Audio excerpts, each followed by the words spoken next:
सितंबर 2015 CIA headquarter Virginia. John Brennan को एक unknown number से कॉल आती है।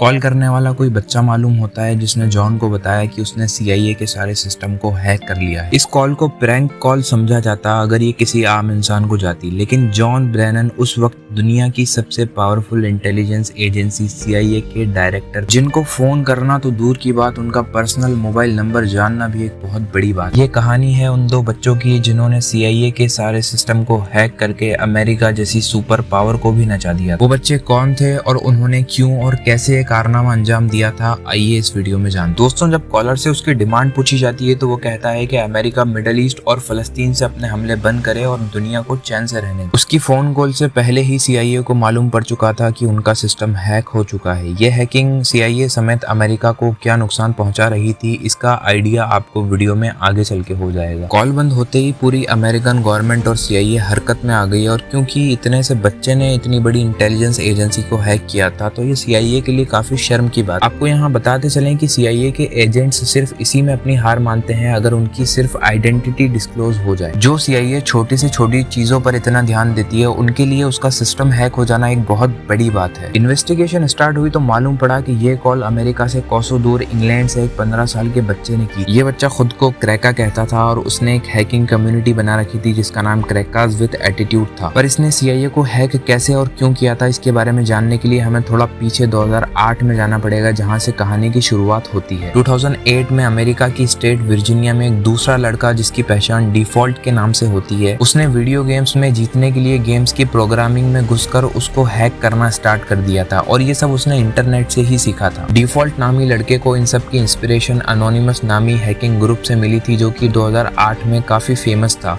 अनोनिमस ग्रुप अक्सर न्यूज की हेडलाइंस बना रहता था। ये ग्रुप अपनी आवाज उठाने के लिए बड़ी बड़ी वेबसाइट्स हैक करता और उन पर अपनी मर्जी का मैसेज लिख देता था। ये सब कुछ देखकर डिफॉल्ट अनोनिमस से काफी इंस्पायर हुआ और फिर उसने भी हैकिंग की दुनिया में कदम बढ़ाना शुरू कर दिया। अब वो कुछ बड़ा करना चाहता था, जिसके लिए उसको एक हैकिंग ग्रुप की जरूरत थी, और बाद में डिफॉल्ट ने अनोनसेक नाम के एक हैकिंग ग्रुप में शामिल हो गया। अनोनसेक ग्रुप बॉटनेट का इस्तेमाल करते, यानी वो इंटरनेट पर वायरस बना के फैलाते थे। जिस भी कंप्यूटर में वो वायरस आ जाता था वो उनके कंट्रोल में आ जाता था। दूसरे हैकर्स की तरह डिफॉल्ट भी अपनी आइडेंटिटी डिस्क्लोज नहीं करता था। उसको मालूम था कि हैकिंग की वजह से अगर कभी वो ट्रेस हो गया तो इसका अंजाम काफी भयानक हो सकता है। वो नॉर्मली अपने घर का वाईफाई यूज नहीं करता था, बल्कि उसने एक सैटेलाइट कनेक्शन खरीद रखा था जिसको उसने अपने घर से काफी दूर इंस्टॉल किया हुआ और वहां से अपने घर तक एक प्राइवेट नेटवर्क के जरिए इंटरनेट यूज करता था। उसका कंप्यूटर भी काफी सिक्योर था, यहाँ तक कि इस सिक्योरिटी की वजह से उसका कंप्यूटर ऑन होने में 30 मिनट लगा, मगर अपनी प्राइवेसी के लिए उसको इतना इंतजार करने में कोई दिक्कत नहीं थी। पर अभी तक आपने इस कहानी के सिर्फ दो कैरेक्टर्स को जाना है, एक है क्रैका जो कि इंग्लैंड और दूसरा डिफॉल्ट जो USA में रहता था। 2013 से पहले ये एक दूसरे को नहीं जानते थे, मगर एक इंसिडेंट हुआ जिसकी वजह से ये